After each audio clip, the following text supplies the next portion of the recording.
അനിൽ, ഇന്ന് സമാപിച്ച നിക്ഷേപ സംഗമത്തിൽ 1.5 ലക്ഷം കോടിയുടെ നിക്ഷേപ വാഗ്ദാനം. കഴിഞ്ഞ അസന്റ് കേരളയിൽ 1 ലക്ഷം കോടിയുടെ വാഗ്ദാനം. ഇതിൽ എന്ത് കേരളത്തിൽ നടന്നു എന്ന് പറഞ്ഞാൽ കുറച്ച് വിവാദങ്ങളും EMCCL പോലെ ഒരു തട്ടിപ്പ് കമ്പനിയുടെ രംഗപ്രവേശനമാണ്. ഇത് നമ്മൾ പ്രത്യേകം പരിശോധിക്കേണ്ട ഒരു കാര്യമല്ലേ? ശ്രീത്, അത് പരിശോധിക്കേണ്ട, അത് സംസാരിക്കേണ്ട ഒരു ഉചിതമായ സന്ദർഭം തന്നെയാണിത്. പക്ഷേ നമ്മൾ ടോട്ടലി നെഗറ്റീവ് ആവണ്ട. അനുഭവങ്ങൾ കൊണ്ട് സർക്കാർ പാഠങ്ങൾ പഠിച്ചിട്ടുണ്ടാകാം എന്നുള്ളൊരു അത് പറയുന്നുണ്ട്. സർക്കാർ പറയുന്നുണ്ട് EMCCL പോലത്തെ കമ്പനികളല്ല എന്ന് പറയുന്നുണ്ട്, അല്ലേ? പക്ഷേ എങ്കിൽ തന്നെ നമ്മൾ അതിനെക്കുറിച്ച് പരാമർശിച്ച് പോകേണ്ടത് ആവശ്യമാണെന്ന് തോന്നുന്നു. ഇന്ന് രാവിലെ നമ്മൾ കൊടുത്തിരുന്ന ഈ നിക്ഷേപ സംഘവുമായി ബന്ധപ്പെട്ട് EMCCയുടെ കഥ രാവിലെ ഒരു സ്റ്റോറി കൊടുത്തതിന് ശേഷം ഉണ്ടായ പ്രതികരണം കൊണ്ടുകൂടിയാണ് ഇത് രണ്ടു വാക്ക് സംസാരിക്കേണ്ടതാണ് എന്ന് തന്നെ വിചാരിക്കുന്നത്. ഞാൻ ഇപ്പം ശ്രീത് പറഞ്ഞ അസന്റ് കേരളയിൽ 2020 ജനുവരി 10-11 തീയതികളിൽ നടന്ന പരിപാടിയിൽ ഒപ്പുവെച്ച EMCCയായിട്ട് ഒപ്പുവെച്ച കരാറിൻ്റെ കോപ്പിയാണിത്. അപ്പോൾ ഇത് ഈ അസന്റ് കേരളയിലല്ല EMCC ആദ്യമായിട്ട് രംഗപ്രവേശം ചെയ്യുന്നത്. അതിനു മുമ്പ് 2018 മേഴ്സിക്കുട്ടിയമ്മയായിട്ട് ന്യൂയോർക്കിൽ വെച്ച് നടന്ന ഒരു മീറ്റിംഗ്, അതിൻ്റെ ഫോട്ടോകളൊക്കെയാണ് പിന്നീട് പുറത്തു വന്നിട്ടുള്ളത്. അതിനുശേഷം 2019 സർക്കാരിലെ പലരുമായും പിന്നീട് കൂടി കാണുന്നുണ്ട്.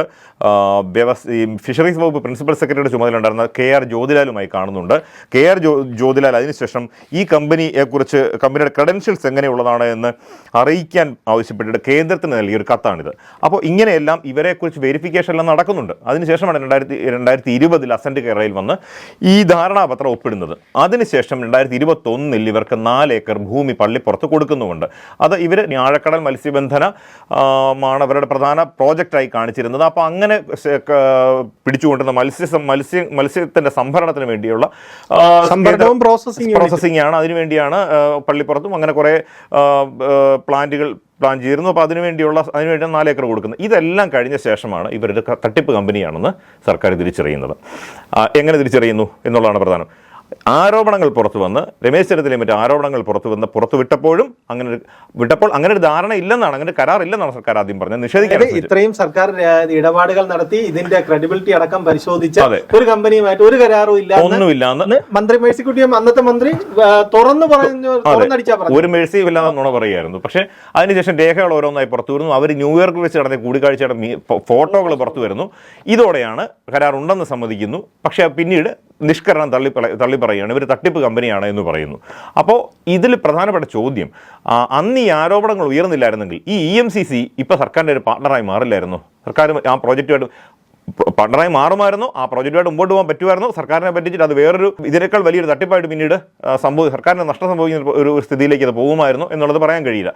അപ്പോൾ ഏറ്റവും പ്രസക്തമായ ചോദ്യം, നമ്മൾ ഇന്നിപ്പോൾ ഇവിടെ സംസാരിക്കുന്നതിന് ഇങ്ങനെ ഇതുപോലെ നിക്ഷേപ സംഗമത്തിൽ വന്ന് സർക്കാരുമായി ധാരണയിലെത്തുന്ന കമ്പനിയുടെ എത്തുന്നു എന്ന് പറഞ്ഞ രേഖകൾക്ക് അല്ലെങ്കിൽ ആ ഒരു പ്രോസസ്സിന് ഇത്ര മൂല്യമേ ഉള്ളൂ? സർക്കാർ പോലൊരു എൻറ്റിറ്റിയുമായി ഒരു ധാരണയിൽ, ഒരു സ്വകാര്യ സംരംഭകരുമായി ധാരണയിൽ എത്തുന്നത് ഇങ്ങനെയാണോ? ഇത്ര ഇതിന് വാല്യൂ ഉള്ളൂ, ഇത്ര കണക്കാക്കേണ്ടതുള്ളൂ? നമ്മൾ ഇത്ര അനായാസമായിട്ട് സർക്കാരിനെ പറ്റിക്കാൻ, അല്ലെങ്കിൽ പറ്റിച്ചു എന്ന് പറയാൻ പറ്റില്ല. കാരണം എന്ന് പറഞ്ഞു കഴിഞ്ഞാൽ സർക്കാർ ഇത് കരാറില്ല എന്ന് കള്ളം പറഞ്ഞുകൊണ്ടിരുന്ന സർക്കാരാണ്. പറ്റിച്ചതാണോ അത് സർക്കാർ കൂടി അറിഞ്ഞുകൊണ്ട് ഇടപാടാണോ?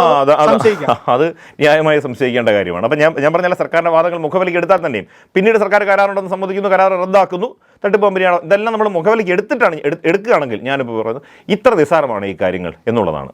ഈ കരാറ് കമ്പനി, അല്ലെങ്കിൽ ഈ കരാറുണ്ടെന്ന് സർക്കാരിന് സമ്മതിക്കേണ്ടി വന്നത് തന്നെ KSINC ആയിട്ട് ഈ കമ്പനി ഉണ്ടാക്കിയ ഒരു കരാർ രമേശ് പുറത്തുവിട്ടത്. അതെ, KSINC ഇൻലാൻഡ് നാവിഗേഷൻ കോർപ്പറേഷനുമായി ഇവർ അടുത്തൊരു ഘട്ടമായിട്ട് ഉണ്ടാക്കിയ കരാർ പുറത്തു വന്നതോടെയാണ് ഇതെല്ലാം സർക്കാരിന് സമ്മതിക്കേണ്ടി വരുന്നതും അവസാനം റദ്ദാക്കുന്നതിലേക്ക് എത്തി നിൽക്കുന്നതും.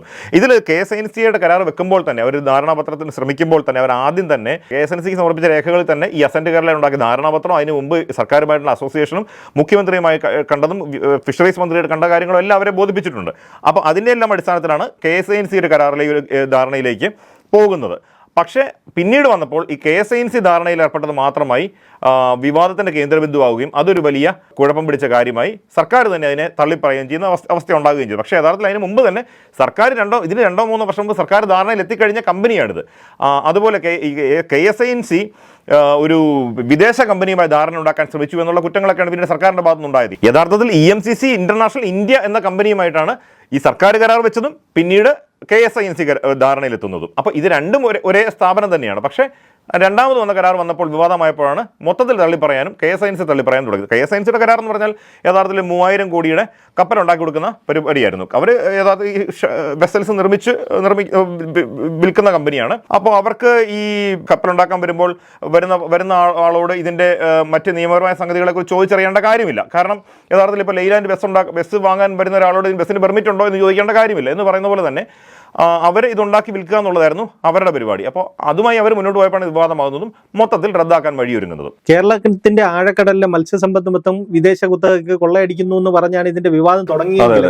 സർക്കാരുമായി EMCCL കമ്പനിയെ അതിന്റെ ഉടമയായി അവതരിച്ച ഷിജു വർഗീസും തെറ്റുകയും മേഴ്സിക്കുട്ടിയമ്മയ്ക്കെതിരെ കുണ്ടറയിൽ ചെന്ന് മത്സരിക്കുകയും ചെയ്തപ്പോഴാണ് ഇതിന്റെ വലിയ തട്ടിപ്പ് പുറത്തു. അതാണ് ഇതിന്റെ അടുത്ത ട്വിസ്റ്റ്. അതാണ് അത് നമ്മളെല്ലാം കണ്ടതാണല്ലോ. ഈ മത്സരത്തിന് ഇറങ്ങുമ്പോഴാണ് ഇത് യഥാർത്ഥത്തിൽ കമ്പനിയുടെ ആസ്തി എന്തായിരുന്നു, അല്ലെ ഈ സ്ഥാനാർത്ഥിയായി വന്ന ഷിജു വർഗീസിന് ആസ്തി എന്തായിരുന്നു എന്ന് വെളിപ്പെടുന്നത് 10,000 രൂപ.